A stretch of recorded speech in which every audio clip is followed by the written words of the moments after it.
একবার একটি Santa Claus December মাসের কনকনে রাত্রে সবার বাড়ি বাড়ি সুন্দর সুন্দর গিফট দিয়ে বেড়াচ্ছিল।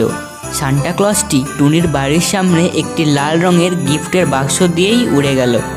আর সান্টা ক্লজ যে সবার বাড়ি বাড়ি সুন্দর সুন্দর গিফট দিচ্ছে এই ঘটনা এক পাজি ডাইনি দেখে ফেলে এবং সেই পাজি ডাইনি সেই গিফটগুলোকে চুরি করার সিদ্ধান্ত নেয়।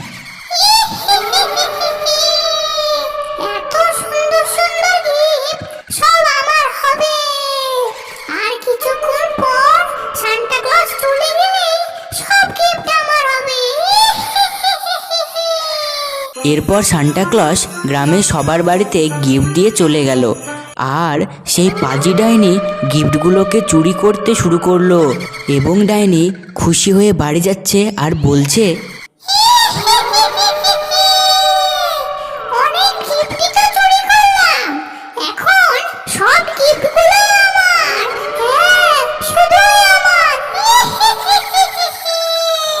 এরপর ডাইনি বাড়ি ফিরে গেল। ডাইনির গিফট চুরির ঘটনা সেই সান্টা ক্লজটি তার জাদুই বলে দেখে ফেলে এবং সান্টা ক্লজ খুবই রেগে যায়। পরের দিন সান্টা ক্লজ এবং ডাইনির মধ্যে এক ভয়ানক যুদ্ধ হয়।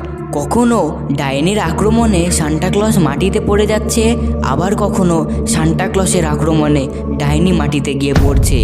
অবশেষে সান্টা ক্লজের এক মায়াবী শক্তি ডাইনির গায়ে পড়তেই ডাইনি আগুনে পুড়ে ভস্ম হয়ে যায় এবং ডাইনি মারা যায়। একদিন এক শয়তান ভণ্ড সাধু তার শক্তি বাড়ানোর জন্য বনের পরীকে বন্দি করে রাখে। এই ঘটনা টিয়ামণি দেখে ফেলে ও টুনিকে গিয়ে সব খুলে বলে। টুনি সব কথা শুনে তাড়াতাড়ি সেই শয়তান ভণ্ড সাধুর কাছে যায় এবং সেখানে টুনি গিয়ে দেখে ভণ্ড সাধু তপস্যায় মগ্ন হয়ে আছে। টুনি মনে মনে ভাবে এটাই সুযোগ বনের পরীকে বাঁচানোর। এরপর টুনি চুপিচাপি বনের পরীর বাঁধন খুলে দেয় এবং বনের পরীকে মুক্ত করে। এরপর বনের পরী তার জাদু বলের সাহায্যে সাধুকে একটি খাঁচায় বন্দি করে ফেলে। পরের দিন টুনি ও বনের পরী দুজনাই মিলে সেই খাঁচাটিকে নিয়ে নদীর জলে ফেলে দেয়। একদিন টুনি খাবার খোঁজার জন্য বনে গেছিল। টুনি বনের মধ্যে দেখে একটা আপেল গাছ। টুনি আপেল গাছ থেকে আপেল পাড়তেই যাবে, ঠিক তখন একটি কান্নার আওয়াজ শোনা যায়। কান্নার আওয়াজটি ছিল একটি আপেলের। টুনি আপেলকে বলে, তুমি কাঁদছো কেন? এরপর আপেল বলে, আমি একটা পড়ি। একবার এক ভণ্ড সাধু তার অভিশাপ দিয়ে আমায় আপেল বানিয়ে গাছে ঝুলিয়ে রেখেছে। তাহলে কি করে অভিশাপ মুক্ত করা যাবে তুমি কি জানো?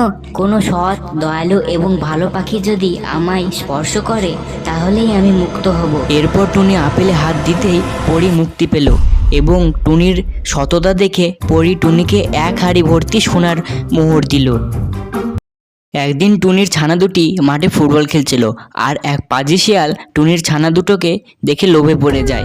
টুনি বাসা ছেড়ে খাবার আনতে যেই বনের দিকে যায় তখনই সেই পাজি শিয়াল টুনির একটি বাচ্চাকে গিলে নেয়। এই খবর জানতে পেরে টুনি পরীকে নিয়ে শিয়ালের কাছে যায়।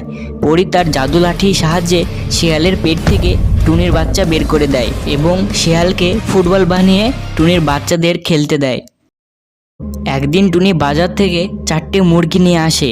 তার একটি মুরগির সাথে বাকি 3টে মুরগি ঝামেলা হয়। মুরগির গন্ধে একটি শিয়াল চলে আসে ও টুনির 3টে মুরগিকে খেয়ে নেয়। এই ঘটনা টুনির আর একটি মুরগি দেখে ফেলে এবং টুনিকে গিয়ে সব ঘটনা বলে। টুনি সব কথা শুনে খুব রেগে যায় এবং শিয়ালের কাছে গিয়ে শিয়ালের লেজ কেটে দেয়। শিয়ালের লেজ কাটায় শিয়াল লজ্জায় বন থেকে অনেক দূরে চলে যায়। একবার বনের মধ্যে এক পুকুর ছিল আর ওই পুকুরের মধ্যে একটি ডাকু রাক্ষস বসবাস করত। পুকুরের জল খেতে আসা প্রাণীদের ডাকু রাক্ষস পুকুরের মাছ বানিয়ে ফেলতো। এই ঘটনা ঝোপের আড়াল থেকে এক মিছু কাক দেখে ফেলে এবং টুনিকে গিয়ে বলে। টুনি কাকের কথা শুনে বনের পরীর কাছে যায় এবং টুনি বনের পরীকে সব কথা খুলে বলে।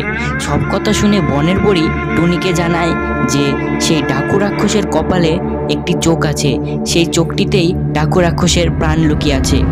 এরপর টুনি একটি চাকু নিয়ে সেই পুকুরের কাছে যায় এবং ডাকু রাক্ষসের কপালের টুনি চাকুটি ঢুকিয়ে দিতেই সঙ্গে সঙ্গে ডাকু রাক্ষস পুড়ে ছাই হয়ে যায়। একদিন টুনি চিকেন বিরিয়ানি বানাচ্ছিল আর একটা পেতনি ভূত টুনির বিরিয়ানির গন্ধে টুনির বাড়ির জানলায় চলে আসে এবং পেতনি ভূত দেখে যে টুনি চিকেন বিরিয়ানি রান্না করছে। টুনি বিরিয়ানি রান্না করে টুনি তার বাচ্চাদের বিরিয়ানি খাওয়ার জন্য ডাকতে যায়। ঠিক তখনই পেতনি ভূত টুনির রান্নাঘরে ঢুকে চিকেন বিরিয়ানি খেয়ে নেয় এবং পালিয়ে যায়। কিছুক্ষণ পর টুনি রান্নাঘরে এসে দেখে বিরিয়ানি নেই। টুনি এরপর তার মাথা থেকে একটি প্ল্যান বার করে। টুনি তার রান্নাঘরে সিসিটিভি ক্যামেরা লাগালো। পরের দিন টুনি আবার চিকেন বিরিয়ানি রান্না করতে শুরু করলো এবং বিরিয়ানির গন্ধে সেই পেতনি ভূত আবার টুনির ঘরের জানলায় আসে এবং টুনির বাইরে যাবার অপেক্ষায় থাকে। যেই টুনি তার বাচ্চাদের বিরিয়ানি খাওয়ার জন্য ডাকতে যায়, ঠিক তখনই পেতনি এসে আবার বিরিয়ানি খেয়ে চলে যায়। এই ঘটনা টুনি তার সিসিটিভি ক্যামেরায় দেখে ফেলে ও পরের দিন আবার যখন পেতনি বিরিয়ানি খেতে আসে, টুনি তখন পরীর কাছে থেকে নিয়ে আসা এক মায়াবী তরোয়াল দিয়ে পেতনিকে ভস্ম করে দেয়। তো বন্ধুরা, আজকে ভিডিওটা যদি ভালো লাগে থাকে তাহলে অবশ্যই একটি লাইক দিবে এবং যারা যারা এই চ্যানেলে প্রথমবার এসেছো তারা অবশ্যই চ্যানেলটিকে সাবস্ক্রাইব করে দেবে। তো বাই বন্ধুরা, আজকে এই পর্যন্তই, টাটা।